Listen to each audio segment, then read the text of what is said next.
Okay, so I didn't mean to do a video today, and if I'd known I'd be doing this video today, I would have worn my Shadowhunter stuff, but here we are. I literally just finished City of Fallen Angels. I basically sat down today and read the entire thing. Barring chapter 1, because I'd been on chapter 2 forever in one day, and my head hurts now. I don't think I drank enough, but I have a very bad headache. Anyway, I finished it, so now I can get on to Clockwork Prince, which I'm really, really excited about, because that was my whole driving force of getting through this, was to read Clockwork Prince.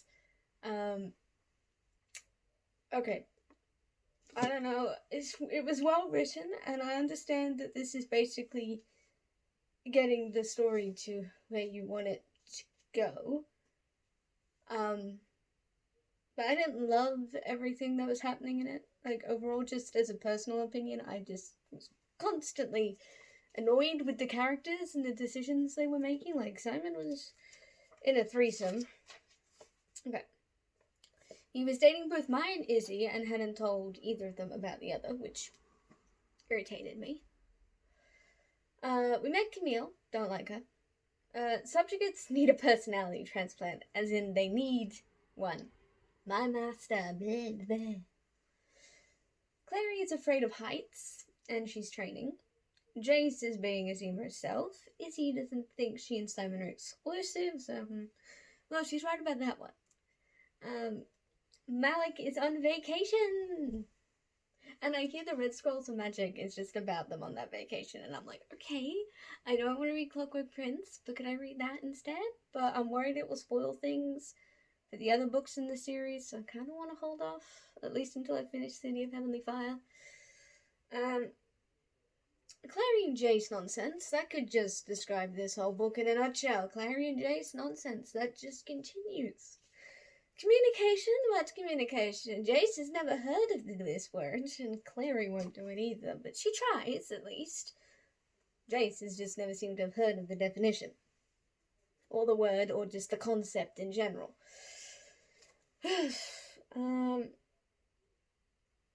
Simon's band knows he's a vamp, and they're idiots, pretty much. There was this guy called Kyle who was introduced, and he's like the lead singer now. But then we find out he's actually Jordan, Maya's ex-boyfriend who bit her. And then we find out that he, this is spoilers, by the way. I'm going to put that in the title. Sorry, my brain is very fried from reading this book, so it's not functioning on all cylinders at the moment. I thought, having watched the TV show, this might have prepared me for the nonsense that goes on in this, but no. It did not. I am still confused. Jace reads letters to get to know his bio dad. That's cute. Jordan is essentially... Jordan had just become a werewolf himself and he didn't know it. And so when he bit Maya, that was his first turning. And then he got adopted into the Project Lupus, which is like this organization that takes care of new downworlders have just been turned, like the vampires and the werewolves, and occasionally warlocks, but not often with the warlocks, because, they're a separate thing. They don't get turned, they're born, but you know what I'm saying. And helps them find their footing, and if they need redemption, and Jordan thought he did, because the one thing he prayed was that he hadn't turned Maya into a werewolf, and well, he did. And then Simon's mom finds out he's a vampire, does not handle it well, so Simon incantos her so that she forgets. And then he moves out, and he's moved in with Jordan, which is a thing. And then Jace was living there briefly, because he's being very spastic at the moment. Because it turns out he's having nightmares where he kills Clary. That was very confusing for me. Everyone has Sebastian and Jonathan issues. Simon was attacked twice by these things. We didn't know what they were, but now we know they were humans that were injected with both Shadowhunter and demon blood, and that was the result, and it wasn't pretty. They all died anyway. Raphael is an idiot, because Simon actually does try to go to him to help, and then he decides not to listen, and gets very standoffish, so Simon decides not to tell him about Camille, because Simon knows nothing, because no one's telling him anything. Whereas if Raphael had found out Camille was back at the beginning, at least some of this could have been prevented. But no, he won't listen. Simon needs a vampire guru, but for the love of sanity, don't let it be Camille. Simon hasn't been drinking and Jace hasn't been eating. The boys are not taking care of themselves. Raphael, Luke, and Maurice team up to try and take down Camille because it's revealed that she's been killing shadow hunters. There were many times in this book where I thought Clace was over. And there was a dead baby on the news, and Jocelyn went to check it out, and Katrina was there. That's Magnus's nurse friend. She's a warlock too, and yeah, it was a demonic baby, essentially. It was a normal baby, but it had black eyes and then claw hands.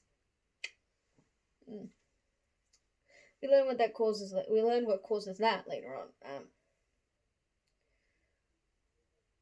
Simon just bit someone. So there was this groupie he had called Maureen, and she's honestly a bit of a stalker, and she approached him at the wrong time, and he bit her.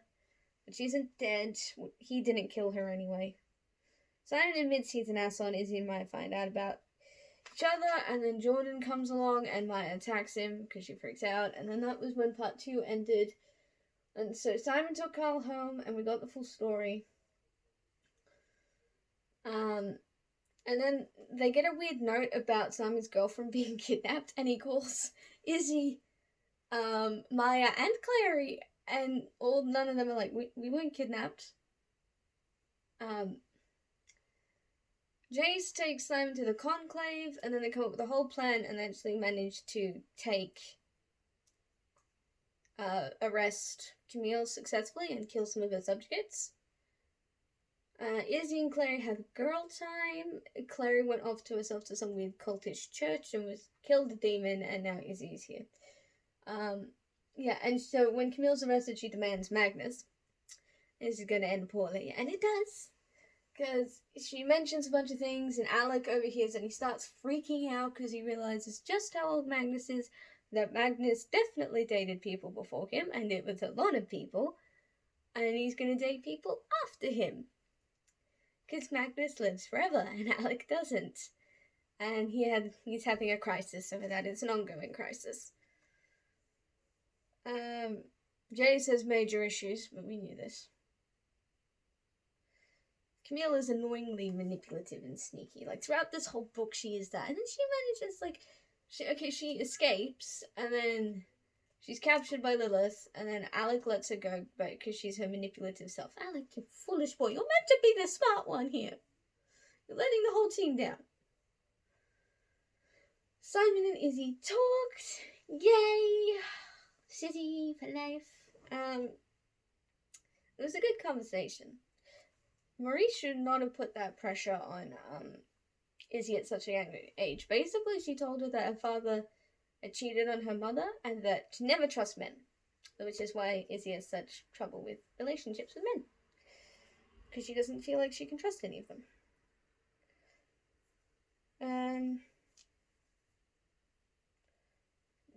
So Jace finally decides to get help.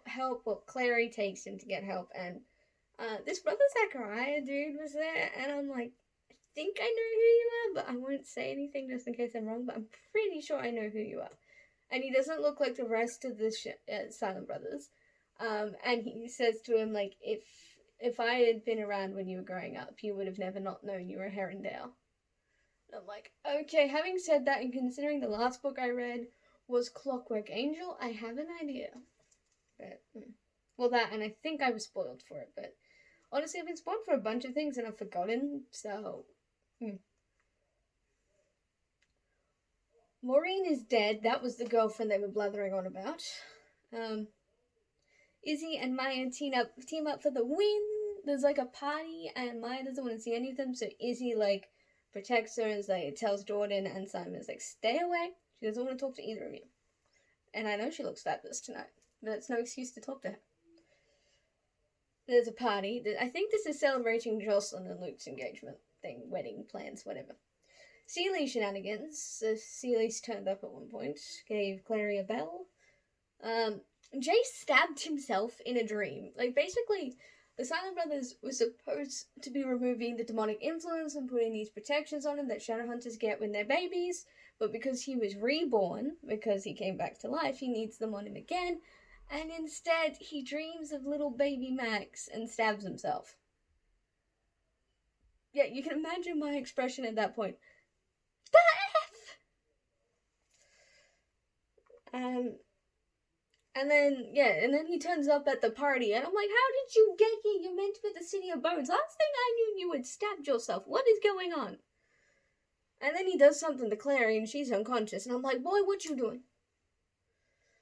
And then Malik now has issues, because they're arguing, and then Camille has escaped. Maureen is now a vampire, and takes Simon to meet her, whoever that is. Like, I thought it was Camille. It was not Camille.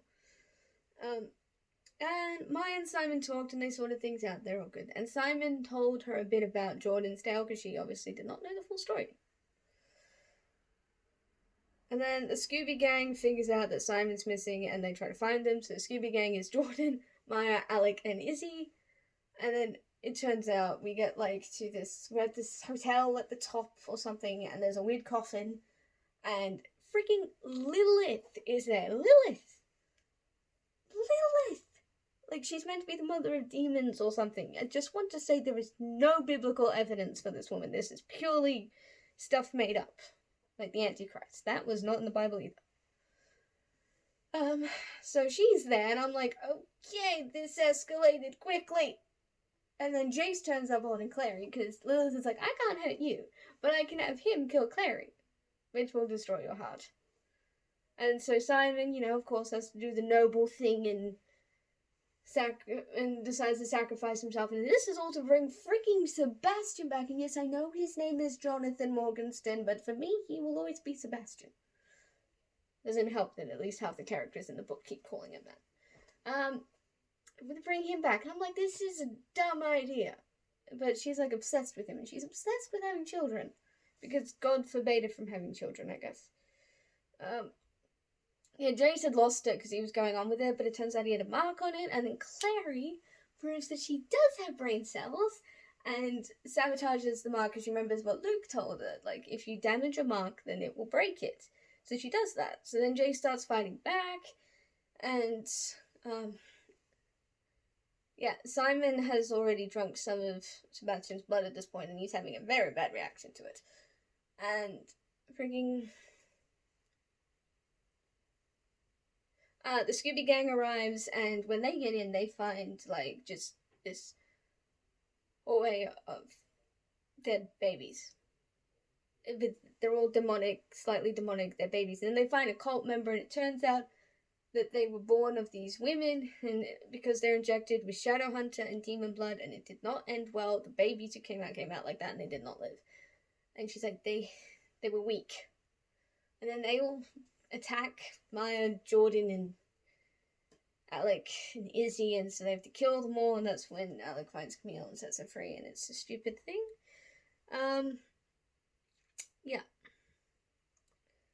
Yeah, and then so, while they're dealing with that, upstairs everything's going to pot, because Jace is attacking Lilith, and obviously losing, because Lilith is a greater demon. Jace may have some extra angel blood, but he is still one boy. One mortal boy. And Clary's trying to help, but let's face it, she has not had enough training to be able to do this, and Lilith is about to kill her when Simon manages to vamp speed in between them, and Lilith dies, because Mark of Cain. Right, Simon has the Mark of Cain, which means no one can hurt him, because any harm done to him will enact sevenfold on the other person. So she's dead. Yes, boy, slay. And then, we meet up with everyone and we go out of the room. And then Jace decides to stay behind to watch Sebastian's body. So they leave him alone. Never leave Jace Herondale alone. He always makes stupid decisions if you leave him by himself. I think it's a Herondale trait. Will does that too. And he cuts his own wrists and gives blood to Sebastian, so Sebastian's back now, and it's like, we are one now, little brother, or something. It was really weird and creepy. Meanwhile, downstairs there's like an epic reunion of Shadowhunters going on, and Malik reunites, and it's so cute. It's so cute. But they still haven't sorted their issues. And Maya kissed Jordan at one point during this whole thing, and she doesn't know what to do with it, so neither does Jordan, because Jordan's still very much in love with her. And Maya's just been emotionally bamboozled over the last couple of days. You gotta give a girl a chance to take a second. And Sissy was being so cute. He was like, oh. It's like, but because Simon's still convinced Izzy doesn't really care about him that much. Like, she likes him, but doesn't really care. And so when Izzy's like, no, I was the one who decided we had to find you. I was the one who came looking. And Simon's like, you came for me? And she's like, but I thought you hated me. And she's like, you stupid boy, and then hugs him, and you're like, oh, and then they nearly kiss a bit later on, and I'm like, just get together, you crazy kids. And Luke is awesome. Like, he's just like the dad that everyone needs, because like, okay, no one has a freaking dad in this story. Okay? No one has a dad, or at least a good dad, okay? The Lightwoods, Robert is never there. I swear, he's never there. He's never around. So I get he's trying to avoid Maurice, but your kids need their dad too. Oh, and everyone's still grieving Max, understandable. I'm still upset. And then obviously Valentine does not count as valid father figures, and everyone else's dad is dead, including Simon's. So all we have is Luke. Luke is the dad for all of these poor kids. Okay, Luke, just go and be a fabulous father. I know you can do it. Jocelyn, I just give up. Luke deserves better than Jocelyn. Unpopular opinion alert. Luke deserves better. Honestly, I think one of the hardest things for me reading this book was reading Luke and Maurice interact after watching the TV show, because I know they never get together in the books, but I'm like, you were so perfect in the show! And I think Maurice is trying to get better, trying to work past her prejudice. But she's still grieving Max right now, so it's a slow process. Anyway, this has gone on for 17 minutes or so of me just rambling and making no sense. But this is my 100% genuine reaction, day of finishing City of Fallen Angels by Cassandra Clare. You put me through the ringer. This is why I'm not sure if I enjoyed it or not, because no one was happy in this book. No one was happy. Like, legitimately, no one was happy. It just kept going bad and bad and bad. I didn't laugh once. Okay? I'm going on to Clockwork Prince because I need a break from y'all, and I need my Henry Branwell back. But part of me wants to go straight to Lost Souls to see if anyone can be happy ever in this. Because y'all were happy at the end of City of Glass. And now look, everyone's just tragic again. It's emotionally exhausting. Like, it was well written and well done. Like, I'm not denying this, that there was not enough Malik, in my opinion. I need 1,000 times more Malik, thank you. But, it was, like, it's well done. I like my characters to be happy, even if it's for just, like, a little bit. I don't feel like I got any happiness from this. They were all just stressed and then terrified and in trouble. It was not going well. Okay, this is why I like Rick Riordan's books. Okay, in his books, even if, 1 minute I'm crying over a character's death, he will do something funny a bit later on and I will be laughing again. I didn't laugh once! Alright, this now really is the end of the video. The last video will be down here somewhere. I hope you enjoyed this. Like, comment, maybe, and subscribe. Hey, do you enjoy the Mortal Instruments series? And if you do, can you tell me what you liked about this book? Because, I'm saying it's well written. But there was no happiness. If you could point me to a happy moment, I'd be great. There was this teensy Malik quote in it that was so cute, but I'm not counting it at the moment until I know my babies are okay. Okay, they broke up 3 times in the show. I'm not prepared for a Malik breakup. Sorry. Okay. Yeah. Alright, I'll see you in the next video, guys. Bye!